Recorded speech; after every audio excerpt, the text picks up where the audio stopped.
എന്റെ നിലപാടുകൾ ഒരു ആഘോഷമോ സുഹൃത്ത് വലയങ്ങളുടെ കൂടെ ഇരുന്നേ ഞാൻ മദ്യപിക്കുകയുള്ളൂ.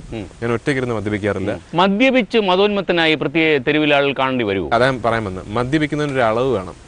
പൃഥ്വിരാജ് എന്ന് പറഞ്ഞ വ്യക്തി നിങ്ങൾ ഒരിക്കലും മദ്യപിച്ച് തിരിച്ചറിവില്ലാത്തൊരവസ്ഥയിൽ ലൈഫിൽ കാണേണ്ടതില്ല.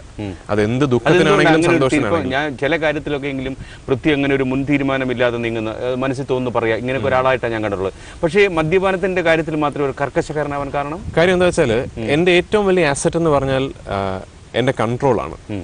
ദേഷ്യം മാറ്റിവെച്ചാൽ എന്റെ കൺട്രോളാണ്. ദേഷ്യത്തിലാണ് എനിക്ക് കൺട്രോൾ ഇല്ലാത്ത, അതുകൊണ്ട് എനിക്ക് അതിന് അത്ര ഇഷ്ടമല്ലാത്തൊരു വികാരമായി ഞാൻ മാറ്റി നിർത്തിയിരിക്കുന്നത്. എന്റെ കൺട്രോളാണ് ഏറ്റവും വലിയ അസറ്റ്. ഈ മദ്യമാണ് ഒരാളുടെ കൺട്രോൾ അയാളുടെ നിന്ന് നഷ്ടപ്പെട്ടു പോകുന്നത്. കൺട്രോൾ പോകുമ്പോൾ നമ്മൾ വൾണറബിൾ ആവും. എനിക്ക് വൾണറബിലിറ്റി ഒട്ടും ഇഷ്ടമല്ല. ഞാൻ മറ്റൊരാളുടെ മുമ്പിൽ വൾണറബിൾ ആവുക, മറ്റൊരാളുടെ മുമ്പിൽ നിയന്ത്രണം ഇല്ലാതെ നിൽക്കുക എന്ന് പറയുന്നത് എനിക്ക് ഒട്ടും ഇഷ്ടമല്ല. അതുകൊണ്ട് ഞാൻ ഒരിക്കലും അതിനിടവരത്തില്ല. മലയാള സിനിമയിൽ ഒരുപാട് കോക്കസ് ഉണ്ടെന്ന് ഞാൻ കണ്ടു. ചില നായന്മാരുടെ കോക്കസ് ഉണ്ടാക്കുന്നു, ചില മുസ്ലിങ്ങളുടെ കോക്കസ് ഉണ്ട്, ചില ക്രിസ്ത്യാനികളുടെ കോക്കസ് ഉണ്ടാക്കുന്നു. ഇവർക്കിടയിൽ പൃഥ്വിയുടെ സ്ഥാനം എവിടെയാണ്? ഞാൻ അങ്ങനെ ഒരു കോക്കസ് ഉള്ളതായിട്ട് തന്നെ എനിക്ക് കേട്ടിട്ടില്ലെന്നല്ല, ഞാൻ അനുഭവപ്പെട്ടിട്ടില്ല. കാരണം ഞാൻ എല്ലാത്തരം ആൾക്കാരുടെ കൂടെ അഭിനയിച്ചിട്ടുണ്ട്, എല്ലാത്തരം സംവിധായകരുടെ കൂടെയും പ്രവർത്തിച്ചിട്ടുണ്ട്. അങ്ങനെ കോക്കസുകൾ ഉണ്ടെങ്കിൽ ഒരു കോക്കസിന്റെയും ഭാഗമല്ല ഞാൻ. പൃഥ്വി അതായത് ചില സമയത്തൊക്കെ പൃഥ്വി എടുക്കുന്ന ചില നിലപാടുകൾ, അതായത് പൃഥ്വി ഒരു ഓവർ പ്രിക്കോഷനായി പോകുന്നു സംശയം. ഉദാഹരണം തിലകന്റെ കാര്യത്തിൽ ഇപ്പം അദ്ദേഹത്തിന്റെ പിന്നാലെ ഒരുപാട് സങ്കീർണ പ്രശ്നങ്ങൾ മലയാള സിനിമയിൽ ഉണ്ടാവുകയും ചെയ്തു. പല ആളുകളും പല പക്ഷപാതപരമായ നിലപാടുകൾ എടുക്കുകയും ചെയ്തു.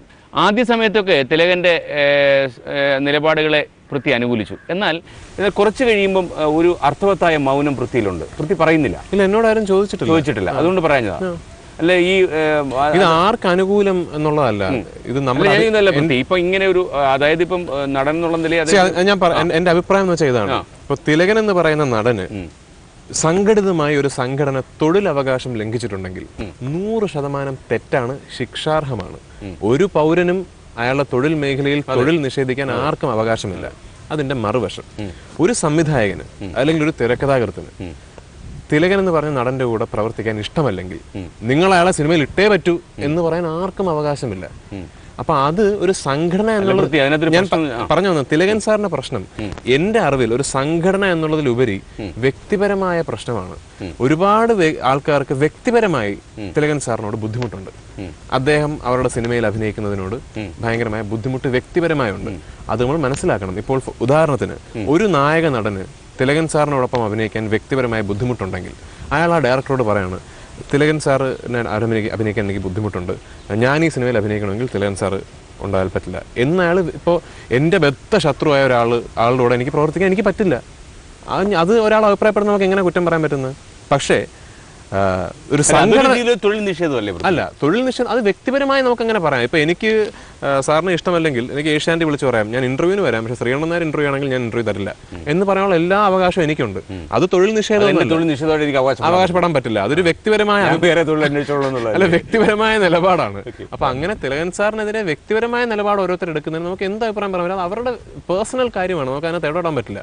ഒരു സംഘടന ചേർന്നിട്ട് ഫെഫ്ക ആണെങ്കിലും അമ്മയാണെങ്കിലും ആക്ടർ ആണെങ്കിലും ഒരു സംഘടന ചേർന്ന് പറയാണ് ഇന്ന ആളെ നമ്മൾ സഹകരിപ്പിക്കില്ല എന്ന് പറഞ്ഞാൽ അത് തൊഴിൽ നിഷേധമാവും. പക്ഷെ അങ്ങനെ ഒരു സംഘടന പറഞ്ഞിട്ടില്ല. ഇപ്പം മലയാള സിനിമയിൽ ഒരുപാട് സംഘടനകളുണ്ട്. സംഘടനകളെല്ലാം ചേർന്ന് കുട്ടിച്ചോറാക്കുന്ന ഒരു സ്ഥലമായി മാറിയോ മലയാള സിനിമ? സംഘടനാ പ്രവർത്തനങ്ങൾ ഈ പോക്കിൽ പോവുകയാണെങ്കിൽ ഈ വളരെ താമസിക്കാതെ വളരെ ദോഷകരമായി മലയാള സിനിമയെ അത് ബാധിക്കും. പിന്നെ എനിക്ക് ഈ ടെക്നീഷ്യൻസ് അസോസിയേഷനെ പറ്റി എനിക്ക് അറിയില്ല, കാരണം ഞാൻ ഒന്നിൻ്റെയും ഭാഗമല്ലാത്തതുകൊണ്ട് എന്താണ് പ്രവർത്തനം എന്ന് എനിക്കറിയില്ല. ഈ അമ്മ എന്ന് പറഞ്ഞ സംഘടനയിൽ ഒരു നല്ല കാര്യം നമുക്ക് നിഷേധിക്കാൻ പറ്റില്ല. അവർ ഈ മാസം കൊടുക്കുന്ന പെൻഷൻ അത് 2500 രൂപ ആയിക്കോട്ടെ, നിസ്സാരമായ തുക ആയിക്കോട്ടെ, പക്ഷെ അത് 60-70 ആൾക്കാർക്ക് അത് കൊടുക്കുന്നുണ്ടെന്ന് പറയുന്ന അതിലെ നന്മ നമുക്ക് നിഷേധിക്കാൻ പറ്റില്ല. അത് ചെയ്യുന്നുണ്ട്. അത് പൃഥ്വിയുടെ അച്ഛൻ്റെ കാലം മുതലേ തന്നെ അഭിനയിച്ചിട്ടുള്ള തഴക്കം വന്ന മമ്മൂട്ടി മോഹൻലാലും ഒക്കെ ഇപ്പോഴും സിനിമയിൽ കത്തി നിൽക്കുകയാണ്. അപ്പോൾ പൃഥ്വി കുറച്ച് മമ്മൂട്ടിയിലേക്ക് ചായുന്നു എന്ന് എനിക്ക് സംശയം തോന്നിയിട്ടുണ്ട്. ഞാനെങ്ങനെ മമ്മൂട്ടിയിലേക്ക് ചായുന്നത്? അതായത് മമ്മൂട്ടിയുമായി കുറച്ചുകൂടെ ചങ്ങാത്തം വയ്ക്കുക, അദ്ദേഹത്തിന്റെ സിനിമകൾ കൂടുതൽ.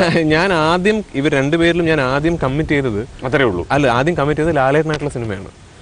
ലാൽ ജോസ് സംവിധാനം ചെയ്യുന്ന കസിൻസ് എന്ന് പറയുന്ന മോഹൻലാലും ഞാനും ചേട്ടനും അനിയനുമായിട്ട് അഭിനയിക്കുന്ന സിനിമയാണ് ഞാൻ ആദ്യം കമ്മിറ്റ് ചെയ്തത്. പക്ഷെ അതിന്റെ സ്ക്രിപ്റ്റിന്റെ ചില പ്രശ്നങ്ങൾ കാരണവും മറ്റ് സാങ്കേതിക പ്രശ്നങ്ങൾ ഇങ്ങനെ നീണ്ടുപോയിക്കൊണ്ടിരിക്കുകയാണ്, ഇപ്പോഴും നടന്നിട്ടില്ല.